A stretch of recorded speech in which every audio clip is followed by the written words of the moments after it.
Hello students, कैसे हैं आप लोग। आई होप आप लोगों की पढ़ाई बहुत अच्छी चल रही होगी। देखिए, आज हम लोग CGPCS और CG व्यापम से रिलेटेड बहुत इंपॉर्टेंट MCQ सॉल्व करने वाले हैं। तो चलिए आइए शुरू करते हैं बिना किसी देरी के। आपके स्क्रीन पर आपको पहला क्वेश्चन दिखाई दे रहा होगा कि सबसे लंबी कोशिका किसकी होती है। तो बताइए, सबसे लंबी कोशिका किसकी होती है। ये क्वेश्चन तो काफ़ी ईजी सा है, आप लोगों को पता भी होगा। याद रखिएगा, तंत्रिका कोशिका जो होती है वो सबसे ईजी मतलब सबसे लंबी कोशिका होती है। फिर देखिए, लिखा है सूर्य से सर्वाधिक समीप के तारे की दूरी कितनी है।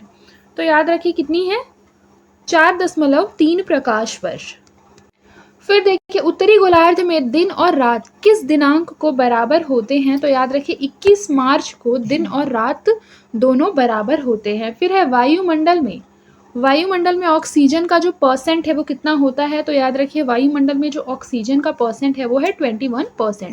देखिए, ग्रीन हाउस प्रभाव के कारण जो पृथ्वी का जो टेम्परेचर है वो क्या हो रहा है, बढ़ रहा है, इंक्रीज हो रहा है। फिर देखिए, कॉपर सल्फेट विलयन में कील डालने पर विलयन का रंग कैसा हो जाता है। तो इसका जो करेक्ट आंसर हो जाएगा, ये हो जाएगा नीले से हरा, ऑप्शन नंबर डी। फिर अम्ल एवं क्षार मिलाने पर क्या प्राप्त होता है। तो उसका करेक्ट आंसर हो जाएगा लवण प्लस पानी। ठीक है।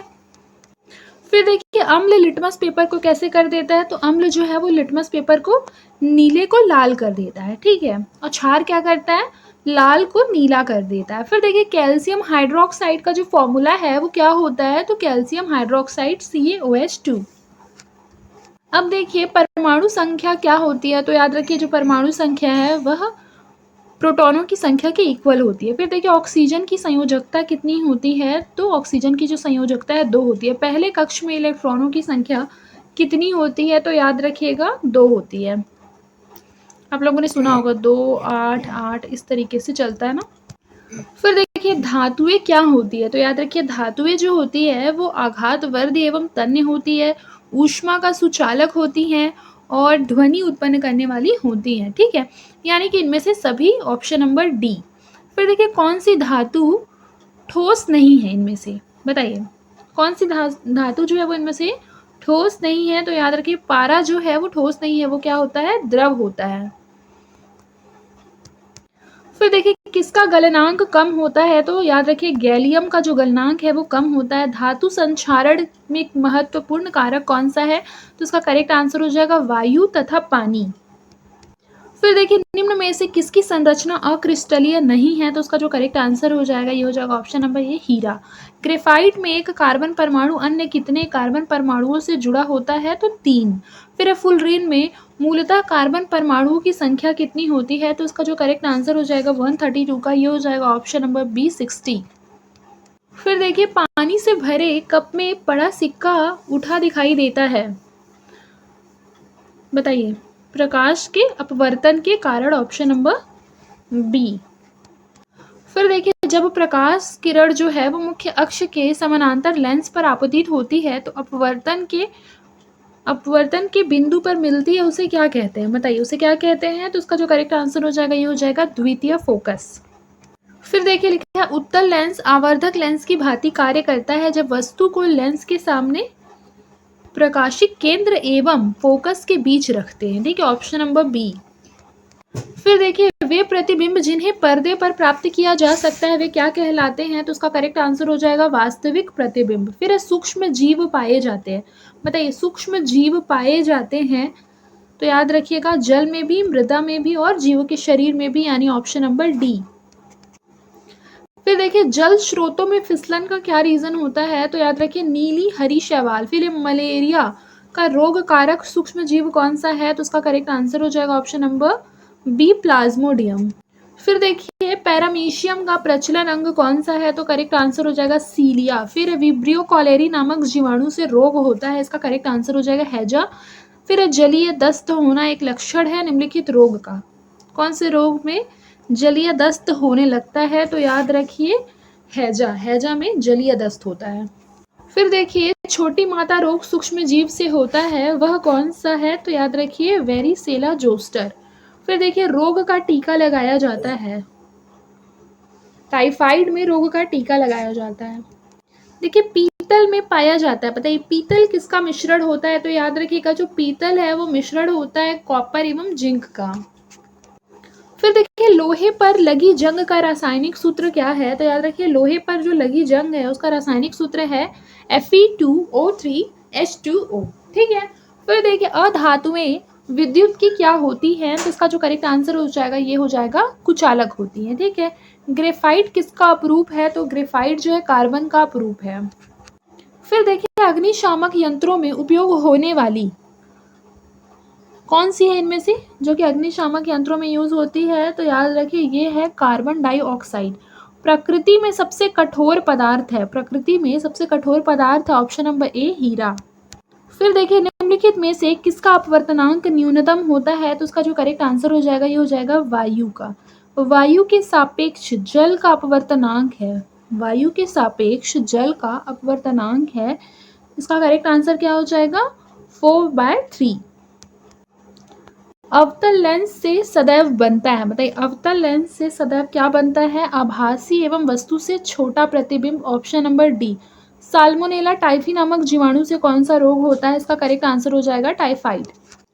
फिर देखिए हानिकारक पराबैंगनी विकिरणें रोक लिए जाते हैं? तो याद रखिए ऑप्शन नंबर ए ओजोन परत के द्वारा। देखिए कार्बोक्सी हीमोग्लोबिन निर्मित होता है जब हीमोग्लोबिन निम्न से संयोग करता है। इसका जो करेक्ट आंसर होगा ये होगा कार्बन मोनोऑक्साइड से। फिर ऑक्सीजन का अपरूप है, ऑक्सीजन का अपरूप है O3। फिर देखिए वायुमंडल में कार्बन डाइऑक्साइड की कमी होती है, वायुमंडल में कार्बन डाइऑक्साइड की कमी होती है प्रकाश संश्लेषण से। फिर वायुमंडल में कार्बन डाइऑक्साइड की अधिक मात्रा उसके ताप को क्या करती है? बताइए। बिल्कुल करेक्ट, बढ़ा देती है। देखिए लिखा है मनुष्य के शरीर में जल की जो परसेंटेज होती है वो कितनी होती है? तो याद रखिएगा कितनी होती है? बताइए। बिल्कुल करेक्ट, 60% से 70% के बीच होती है। ठीक है। अब देखिए अगला क्वेश्चन क्या है? अगला है कि प्राकृतिक जल का सबसे शुद्धतम रूप जो है वो कौन सा है? बताइए प्राकृतिक जल का सबसे शुद्धतम रूप कौन सा है? 161 का ये हो जाएगा बी वर्षा का जल। फिर है जल का अणु, जो जल का अणु है वो इनमें से कौन सा है? तो ये हो जाएगा ध्रुवीय अणु ऑप्शन नंबर सी। फिर अगला क्वेश्चन देखिए लिखा है सोडा वाटर में कार्बन डाइऑक्साइड का विलयन क्या कहलाता है? बताइए। तो ये क्या कहलाता है? असंतृप्त विलयन और संतृप्त विलयन दोनों ही कहलाता है। ठीक है, ऑप्शन नंबर डी। फिर देखिए परमाणु अनुसंधान में जल किस रूप में यूज में आता है? तो उसका जो करेक्ट आंसर हो जाएगा ये हो जाएगा भारी जल के रूप में। भारी जल को ड्यूटेरियम ऑक्साइड बोलते हैं यानी कि D2O। ठीक है, ये भी याद रखिएगा।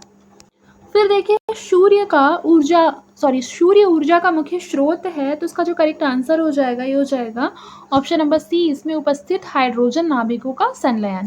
फिर देखिए हमारी जो आंखें हैं केवल वही प्रकाश देख सकती है जिसकी तरंग दैर्ध्य किसके किसके बीच होती है? बताइए। बैंगनी एवं लाल के बीच हो सकती है। हमारी जो आईज है केवल वही प्रकाश देख पाएगी जिसकी वेवलेंथ क्या होगी? बैंगनी और लाल के मध्य में होगी। देखिए सूर्य प्रकाश में हम जो गर्मी का अनुभव करते हैं, सूर्य प्रकाश में जो हम गर्मी का अनुभव करते हैं किसके कारण करते हैं? बताइए।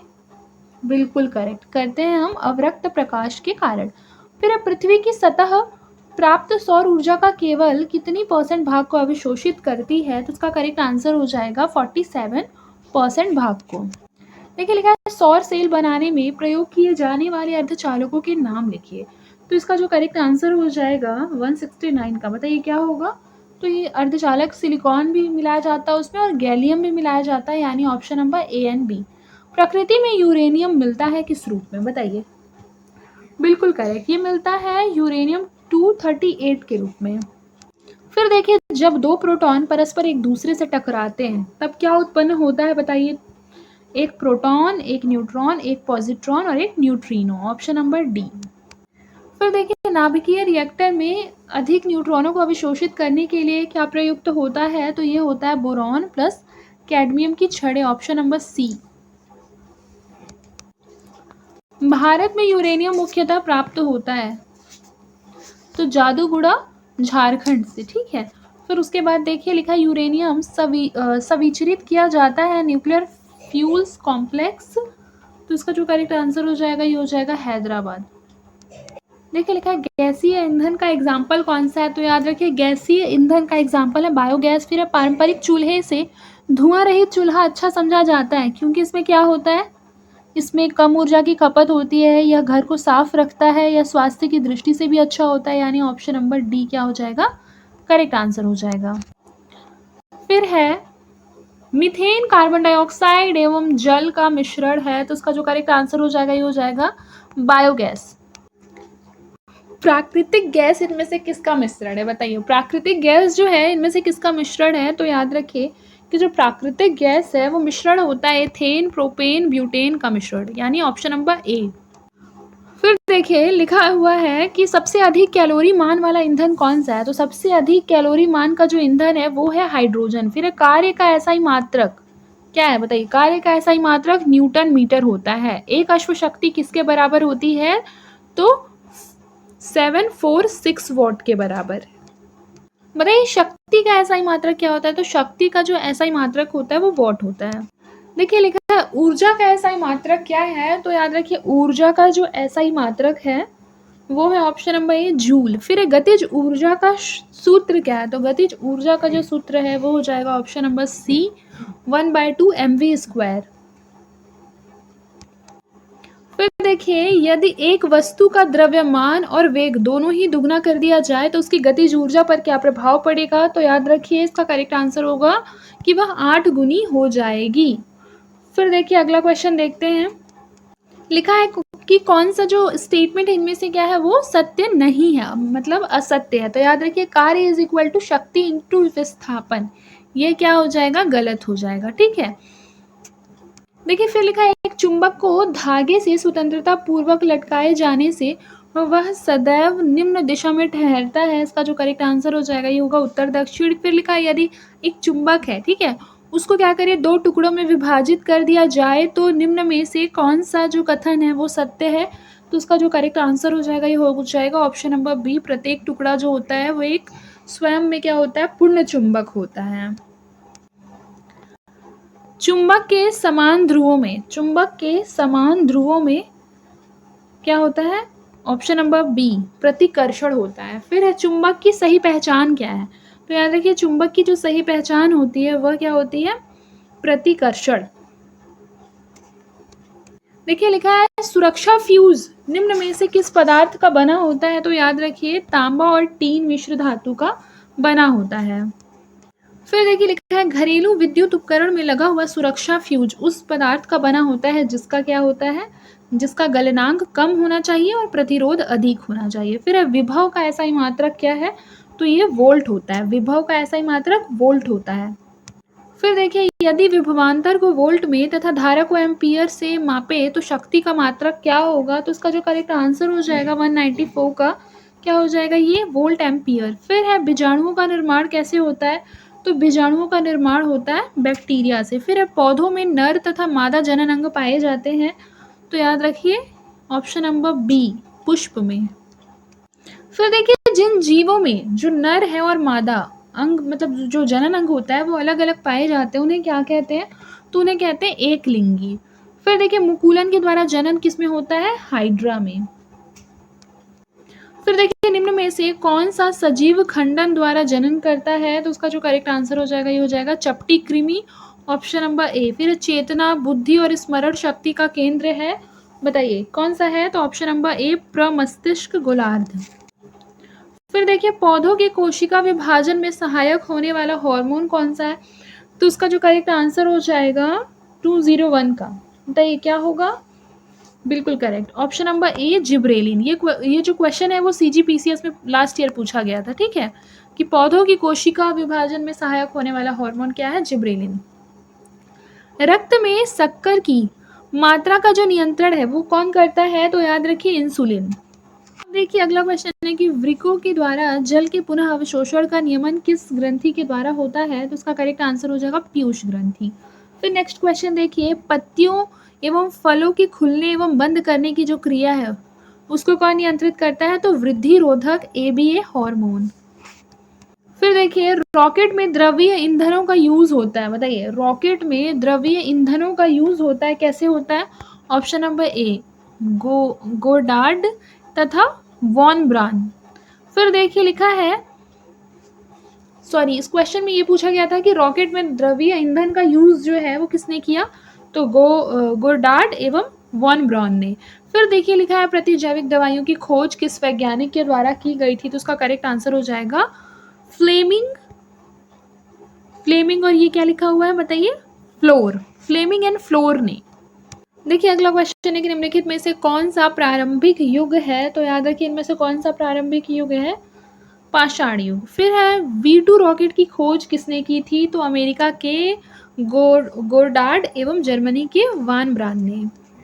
सेफ्टी लैंप की खोज किसने की, तो उसका करेक्ट आंसर हो जाएगा हम्फ्री डेवी। फिर देखिए लिखा है गति का प्रथम नियम किसने दिया था, तो गति का जो प्रथम नियम है वो आइजक न्यूटन ने दिया था। शल्य चिकित्सा शास्त्र का जनक किसे माना जाता है, तो ये माना जाता है महर्षि सुश्रुत को। फिर देखिए मिसाइल मैन किसे कहा जाता है, तो याद रखिए जो मिसाइल मैन है वो किसे कहा जाता है, option number C APJ Abdul Kalam को। फिर देखिए 1 फुट कितने इंच के बराबर होता है, तो ये होता है 12 इंच के बराबर। फिर देखिए 1 मिलीग्राम कितने किलोग्राम के बराबर होता है, तो उसका करेक्ट आंसर हो जाएगा 10⁻⁻3। फिर तापमापन का जो SI मात्रक होता है वो होता है केल्विन। फिर निलंबन में पदार्थ के कणों का जो आकार है वो किस कोटि का होता है, तो उसका जो करेक्ट आंसर हो जाएगा ये हो जाएगा 10⁻6 से लेकर 10⁻7 m तक। कोलाइडी विलियन में पदार्थ के कणों का जो आकार होता है वो किस कोटि का होता है, तो कोलाइडी विलियन में किस कोटि का होता है, 10⁻7 से लेकर 10⁻10। फिर वेग परिवर्तन की दर को क्या कहते हैं, वही तो हम लोगों ने बचपन से पढ़ा है, त्वरण कहते हैं। ठीक है। फिर देखिए बल का जो SI मात्रक होता है वो क्या होता है बताइए, किलोग्राम मीटर पर सेकेंड स्क्वायर। फिर है इकाई क्षेत्रफल पर कार्यरत प्रणोद को क्या कहते हैं, इसका करेक्ट आंसर हो जाएगा ऑप्शन नंबर बी दाब। गुरुत्वीय त्वरण का SI मात्रक क्या होता है बताइए, गुरुत्वीय त्वरण का SI मात्रक होता है मीटर पर सेकेंड स्क्वायर। अब देखिए लिखा है गुरुत्वाकर्षण नियम का गणितीय फॉर्मूला क्या है, तो उसका जो करेक्ट आंसर हो जाएगा ये क्या हो जाएगा, ऑप्शन नंबर डी F=gm1m2/d²। देखिए फिर लिखा है किलोवाट घंटा, किलोवाट घंटा तथा जूल में क्या संबंध है, तो बताइए किलोवाट घंटा एवं जूल में क्या संबंध है, तो याद रखिएगा किलोवाट घंटा और जूल में संबंध होता है 1 किलोवाट घंटा = 3.6 × 10⁻6 जूल। ठीक है। फिर देखिए कार्य करने की दर को क्या कहते हैं, तो कार्य करने की जो दर होती है उसे शक्ति कहते हैं, पावर। ठीक है। फिर लिखा है कार्य एक क्या है, तो याद रखिए कार्य जो है वो एक अदिश राशि है। फिर देखिए लिखा है कार्य करने की क्षमता को क्या कहते हैं, तो कार्य करने की जो क्षमता होती है उसे क्या कहते हैं, ऊर्जा कहते हैं। डॉक्टरी थर्मामीटर का तापपरास क्या होता है, तो ये होता है option number B 35 degree centigrade से लेकर 42 डिग्री सेंटीग्रेड। फिर देखिए वायुमंडल में मुख्यतः निम्न स्तरों में क्या बांटा गया है, तो उसका करेक्ट आंसर हो जाएगा 4। ठीक है। निम्न स्तरों मतलब कितने स्तरों में वायुमंडल को बांटा गया है, तो 4। ठीक है। आप लोगों को पता होगा क्षोभ मंडल, सप्ताप मंडल, आयन मंडल, मध्य मंडल, फिर बाह्य मंडल। ठीक है। उस तरीके से देखिए फिर लिखा है निम्नलिखित में से कौन सा नवीनीकरणीय ऊर्जा का स्रोत है, बताइए कौन सा नवीनीकरणीय ऊर्जा का स्रोत है, तो पवन। अब देखिए सौर ऊर्जा को विद्युत ऊर्जा में परिवर्तित करने हेतु प्रयुक्त होता है, तो उसका जो करेक्ट आंसर हो जाएगा ये हो जाएगा सोलर सेल। फिर तेल के कुओं में पेट्रोलियम के ऊपर पाई जाने वाली गैस कौन सी है, तो याद रखिए प्राकृतिक गैस। फिर देखिए लिखा है एलपीजी में पाई जाने वाली मुख्य गैस कौन सी है, बताइए एलपीजी में पाई जाने वाली मुख्य गैस कौन सी है, तो उसका करेक्ट आंसर हो जाएगा ब्यूटेन। फिर है डोबे राइनर के त्रिक नियम का आधार कौन सा है, ये है ऑप्शन नंबर ए परमाणु द्रव्यमानों का औसत। फिर देखिए आधुनिक आवर्त सारणी में तत्वों को कितने प्रकारों में बांटा गया है, तो उसका करेक्ट आंसर हो जाएगा 4। दीर्घ आवर्त सारणी में आवर्त और वर्ग कितने होते हैं, तो याद रखिएगा इस चीज को, 7 आवर्त होते हैं, 18 वर्ग होते हैं।